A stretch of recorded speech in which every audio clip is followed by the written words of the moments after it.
My name's Gina. I'm 38 and I live and breathe the world of wedding dresses, running my own atelier salon here in the city. It's a good life, honestly.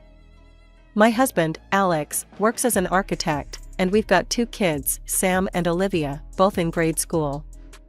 They're a handful, but in the best way possible. But family? Now that's where it gets messy. You see, my in-laws are a mixed bag. I get along great with Alex's parents and his younger brother, Mike. But Carol, Alex's older sister, is another story. She's 42, been married 3 times, and she is in constant search of a 4th victim. If there were a way to handle her that didn't involve weekly headaches, I'd have found it by now.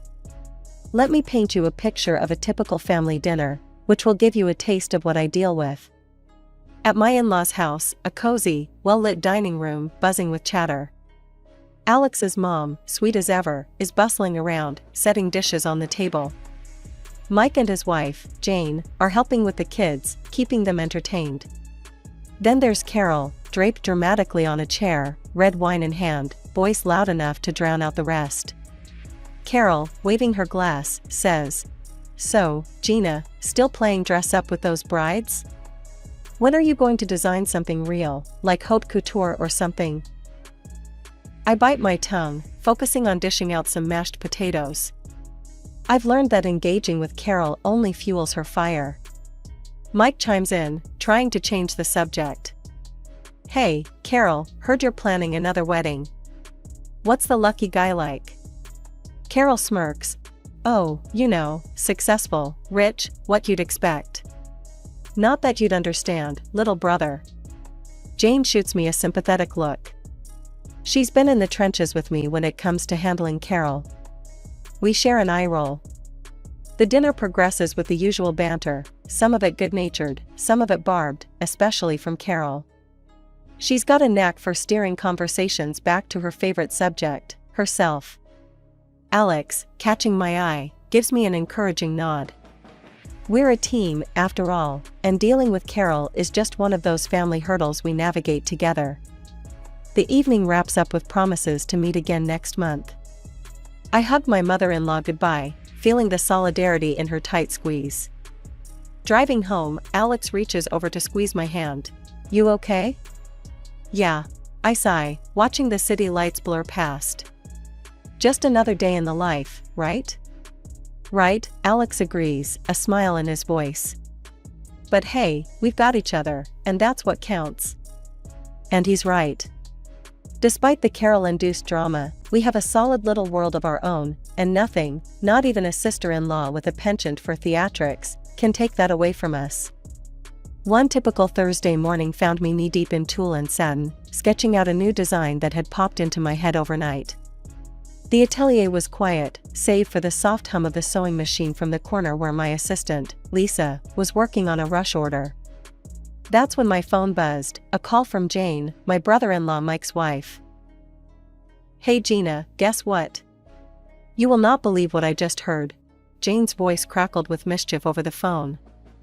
I leaned back in my chair, ready for a bit of gossip to break up the morning monotony. "Hit me. What's the latest?" "So, Carol's getting married again. 4th time's the charm, right?" Jane laughed, and I couldn't help but chuckle along. "Seriously? Again? What is it this time? Did she find another millionaire looking for a trophy wife?" I asked, half joking. "Bingo! Some real estate mogul from out of town. She's planning the wedding of the century. Again. You're probably going to get the SOS for a dress soon, so brace yourself," Jane warned. I sighed, picturing the impending headache. "Well, thanks for the heads up. I guess I should start stocking up on aspirin and patience." Just then, Lisa piped up from her sewing station, having overheard parts of the conversation. Not Carol again. Her last dress was a nightmare to adjust. "Remember how she kept changing her mind about the lace?" "Yeah, I remember," I replied, rubbing my temples just thinking about it. "Well, let's just hope she finds another designer this time around." But fate, and Carol, had other plans. No sooner had I hung up with Jane than the front bell of the atelier tinkled, announcing a visitor. Speak of the devil, and she shall appear. Carol, draped in a designer scarf and oversized sunglasses, strutted into my shop like she owned the place. Her mother, Helen, followed behind, her expression apologetic. Gina, darling, I need your magic hands again. We have a wedding to plan. Carol announced loudly, removing her sunglasses and looking around the atelier with barely concealed disdain. I forced a smile, masking my reluctance. Carol, congratulations on the engagement. But are you sure you want to go through the dressmaking process with me again? It was quite a ride last time. Oh, come on, who else in this town can handle my exquisite taste? Plus, you owe me a favor for not completely ruining the last dress, Carol quipped, her laugh sharp and short. Helen gave me a pleading look. Gina, dear, I know Carol can be a bit much, but we would really appreciate your help. You know, family. Yeah, family, I echoed, the word tasting sour in my mouth. Alright, Carol. Let's see what we can do. But this time, we're doing things my way. Agreed? Carol pursed her lips, clearly not pleased with the conditions, but nodded anyway. Fine, but I have specific ideas this time. It needs to be spectacular. More spectacular than the last three. As they left, I turned to Lisa, who was smirking. What did I do to deserve this? Lisa shrugged, her eyes twinkling with sympathy. Who knows? But hey, if anyone can handle Carol's craziness, it's you. The rest of the day passed in a blur of fabric and sketches, but Carol's impending fourth wedding, and the gown that would surely be a thorn in my side, loomed large in my thoughts. The following week, true to her word, Carol stormed into my atelier with a thick folder under her arm and a fiery determination in her eyes. Her mom, Helen, tagged along, her smile tight, like she was bracing herself for the hurricane that was her daughter. Alright, Gina, I've been all over Pinterest and Instagram. I know exactly what I want this time. It's going to be bold, beautiful, and a bit scandalous, Carol declared, slamming the folder onto my work table and flipping it open to reveal a collection of the most over-the-top wedding dress designs I'd ever seen. I took a deep breath, skimming through her pics. Carol, these designs, they're quite youthful. Are you sure this is the route you want to go down? What's that supposed to mean, Gina? You think I can't pull off these styles? Is that it? Carol snapped, her voice sharp. No, it's not that. It's just that these are very revealing. Maybe we could adapt some elements to make it more you, I suggested, trying to keep the peace and steer her towards something more flattering. Carol waved off my concerns. I know what I want, Gina. And I want this. A dress that'll make everyone's jaw drop. So, can you do it or what? Resigned, I nodded, pulling out my sketch pad. Okay, let's fine-tune the ideas a bit. How about we start with the silhouette? Something that complements your figure? As I started sketching, Carol peered over my shoulder, her critique as subtle as a sledgehammer.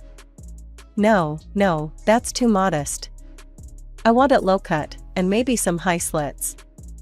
Think sexy, Gina, think wow. And don't forget, I want it white, pure white. I paused, pencil midair. White, again? Carol, you've worn white at your last 3 weddings. Maybe we could try something new? Like a soft peach or even a bold red? Carol slammed her hand down on the table. White, Gina. I'm not some second-rate bride. I want white, the whitest white you've got. And throw in some crystals and pearls. Lots of them. The fitting sessions that followed were no less dramatic. Each time Carol visited, she demanded changes. More beads here, fewer stitches there. Make it more fabulous, Gina. It's not hitting the spectacular mark yet. And each request was delivered with a please that sounded more like a command. One afternoon, after a particularly grueling session where Carol had decided the neckline wasn't deep enough for the 3rd time, I vented to Lisa, who'd been through every step of the ordeal with me. Lisa, if I have to redraw that neckline one more time, I might just turn that dress into a curtain. Lisa chuckled, handing me a cup of tea. Hang in there, boss. It's almost over. And hey, at least it'll be a wedding no one will forget, especially with Carol wearing one of your creations. As I went back to my sketches, adjusting yet another frill, I braced myself for the next fitting. Carol's wedding was fast approaching, and I had a feeling the real drama was yet to unfold. Today was crucial. I had finally completed the cost breakdown for her elaborate wedding dress, and it was time to discuss the numbers. Carol swept into the atelier with her usual flair, trailing a scent of expensive perfume that lingered long after she passed by. Her mother, Helen, followed, wearing an expression that suggested she'd rather be anywhere else. "All right, Gina, let's see if you've outdone yourself this time," Carol announced, barely glancing at the sketches and fabric samples laid out for her approval. I took a deep breath and handed her the itemized invoice. "Here's the breakdown, Carol. Given the materials and labor, the total comes to $2,500. I've already applied a 30% family discount."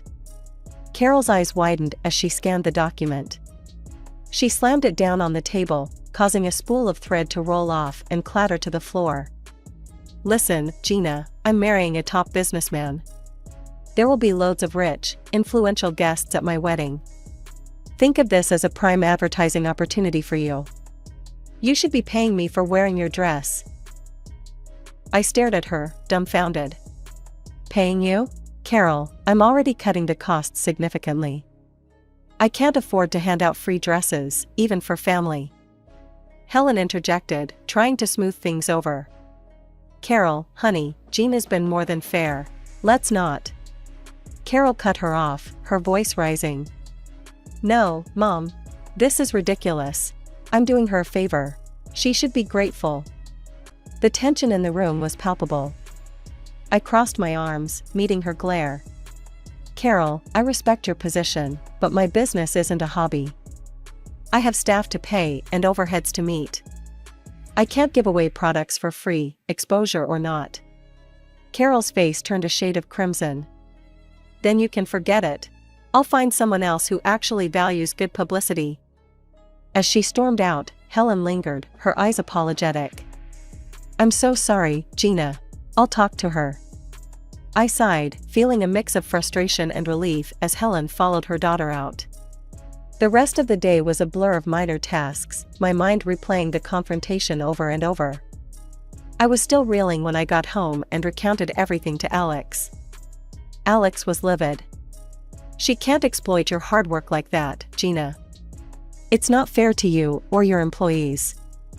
Later that evening, just as Alex and I were about to turn in, my phone rang. It was Helen. Her voice was soft, tinged with weariness. "Gina, I've been thinking about this afternoon. Carol's being unreasonable, but could we still make it work? Maybe as a wedding gift? It would mean a lot." The request caught me off guard. After a moment's hesitation, I found myself agreeing, despite the day's drama. "All right, Helen. I'll do it. The dress will be my gift to Carol." Working on Carol's wedding dress had turned my atelier into a battleground of frills and demands. Each fitting with Carol was more exhausting than the last.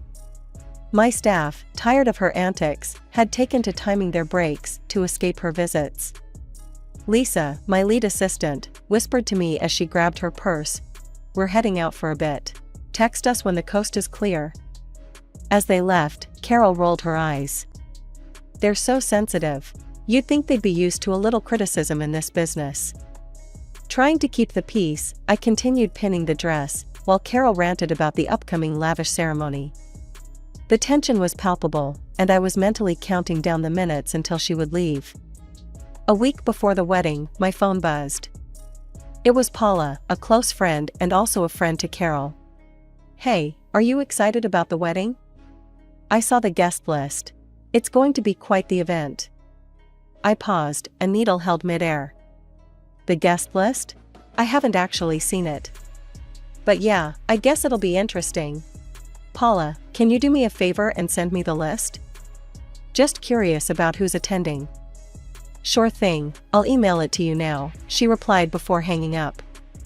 When the email pinged through, I scrolled through the names, my confusion turning to disbelief. My name was nowhere on it. I wasn't invited. The realization stung more than I expected. Later that evening, I brought it up with Alex. His brow furrowed as he listened. She didn't invite you? After all the work you've put into this? Apparently not, I muttered, feeling a mix of anger and humiliation. Together, we called Carol, hoping it was a misunderstanding. But the conversation quickly spiraled. Carol, we noticed Gina isn't on the guest list. There's been a mistake, right? Alex asked, his voice tense. Carol's laughter crackled through the speaker. No mistake. Gina's just the seamstress, why would she be at the wedding? It's for important people.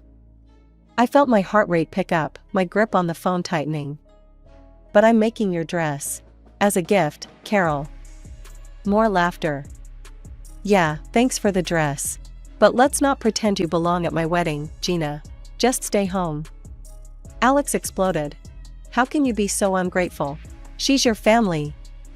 The call ended with Carol hanging up on us, and Alex was livid, pacing the room as he ranted about his sister's cruelty. I sat there, the weight of the entire situation sinking in. The dress I'd poured weeks into, the stress I'd endured, all for a woman who couldn't even respect me enough to acknowledge my presence at her wedding. It was a slap in the face, a betrayal that cut deeper than any harsh word she'd ever said. The final fitting was just a week away, and as Carol strutted into the atelier, you'd think nothing had happened. She was all smiles and demands, acting like she hadn't just snubbed me from the biggest day of her life. As we adjusted the fit, I kept up the charade, acting as though her snub hadn't hurt me. Inside, though, I was churning. I had decided on a plan of subtle revenge, something to give me a small sense of justice, without causing a spectacle. Oh, and I'll need to do one last thing to the dress at my workshop, I mentioned casually as I helped her out of the gown. I'll bring it to your place on the morning of the wedding. Carol, always in a rush, barely nodded. Just make sure it's early. I have a tight schedule, and I don't need any delays, Gina. Understood, I replied, keeping my tone neutral. You won't have any issues. The morning of the wedding arrived, and with the beautifully packaged dress in hand, Alex and I drove to Carol's house. My heart was pounding, not from nervousness about the wedding, but from anticipation of her discovering my little surprise. We were greeted coldly by Carol at the door. She snatched the dress box from my hands, without so much as a thank you. Alex, you can stay. Gina, you should leave now. We wouldn't want to upset the important guests, she said, her voice dripping with disdain. I kept my smile, not letting her see how deep her words cut. Of course, Carol. Have a wonderful day. Alex looked at her, anger flaring in his eyes, but he squeezed my hand and chose to leave with me. As we walked back to the car, I felt his support bolstering me. Meanwhile, Mike and his wife Jane, who were supposed to attend the wedding, had been standing nearby and overheard how Carol treated us. Outraged, they decided then and there to skip the ceremony. Mike came over to our car before we could drive away. I can't believe she did that to you, Gina. We're not staying either. It's one thing to be a bridezilla, but it's another to be cruel, Mike said, clearly upset. As we made light of the situation, my phone buzzed. It was a text from Paula, who had stayed at the wedding. Something's going on. Carol looks furious. Did you do something? The text read. I couldn't help but smirk. Nothing much. Just gave her a little wedding gift. Alex and I had just settled down with our morning coffee, the house finally quiet, when a sharp ring of the doorbell shattered the calm. We exchanged weary looks, something in the air told us the day wasn't over just yet. I opened the door to find Carol standing there, red-faced and seething, clutching a simple piece of cloth. Her mother, Helen, stood beside her, a mix of embarrassment and frustration on her face, and Carol's fiancé, a tall, stern-looking man, hovered in the background, his expression grim. What is this, Gina? Carol thrust the cloth at me as if it were evidence in a trial. Explain this now. I took a deep breath, my resolve firm. That's your wedding dress, Carol. With your arrogance and the way you've treated everyone, that piece of cloth is more than generous." Her face twisted with fury. Carol stepped closer, her hand raised as if to strike. "You've ruined my wedding. I should." Helen caught her daughter's arm midair, holding it tightly. "Carol, stop this right now. Violence isn't going to solve anything." The fiancé finally spoke, his voice cold and decisive. "I can't do this, Carol. You're crazy, your tantrum made that clear. The wedding is cancelled." He turned, starting to walk away. "No, please don't leave." Carol's voice cracked, a mix of anger and desperation, but he didn't stop, didn't even look back as he walked down the driveway and disappeared around the corner. Carol, left standing with just her mother, turned her wrath back to me. "Look what you've done. You're happy now? You ruined everything." Before I could respond, she spun on her heel and stormed off, her mother hurrying after her, casting an apologetic look back at us. Closing the door, I leaned against it, feeling Alex's hand on my shoulder. "Are you okay?" he asked. "Yeah, just shaken," I admitted, and we moved back to the living room, trying to process the rapid unraveling of the evening. It wasn't long before my phone rang. I answered to hear Jane on the other end, her voice urgent. "Gina, you won't believe it. Carol's refusing to pay the wedding organizers now, and it's turned into a huge mess. They've called the police." My heart sank. Oh no, that sounds awful. Did they really have to call the police? Yes, she was causing a scene, screaming at them, demanding her money back since the wedding didn't go through. "It escalated quickly," Jane explained. As I hung up, I sat down heavily, the guilt gnawing at me. "Maybe I went too far, Alex. This all feels like it's spiraling out of control." Alex sat beside me, taking my hand. "You stood up for yourself, Gina. Carol's behavior has been out of line from the start. This is on her, not you." Despite his words, I couldn't help but feel a pang of sympathy for Carol. She was family, after all, difficult as she was. After the tumult of Carol's would-be wedding day, life slowly returned to a semblance of normalcy, but the dynamics within our family had undeniably shifted. Alex and I had stopped all communication with Carol. The fallout was more than just a cancelled wedding. It had opened our eyes to deeper, more systemic issues within our family that had been ignored for too long. One quiet Sunday morning, Helen came over for coffee. The atmosphere was tense as she walked in, but her first words broke the ice. "I wanted to say, I'm not upset with you, Gina. If anything, I'm to blame for how Carol turned out. I've always given in to her, ever since she was little. It's hard to admit, but I've spoiled her." I poured her a cup of coffee, and we sat at the kitchen table, a light breeze fluttering the curtains. "Helen, you can't blame yourself for Carol's choices. She's an adult, and at some point, she has to take responsibility for her actions." Helen sipped her coffee, her eyes sad. "You're right, Gina. It's just hard, you know? She's my daughter, and I hate seeing her make these mistakes." I reached over and squeezed her hand. "I know, and it's clear how much you love her. But enabling her hasn't helped. Maybe now she'll realize she needs to change." The conversation shifted as Helen updated us on the latest rumors swirling around Carol.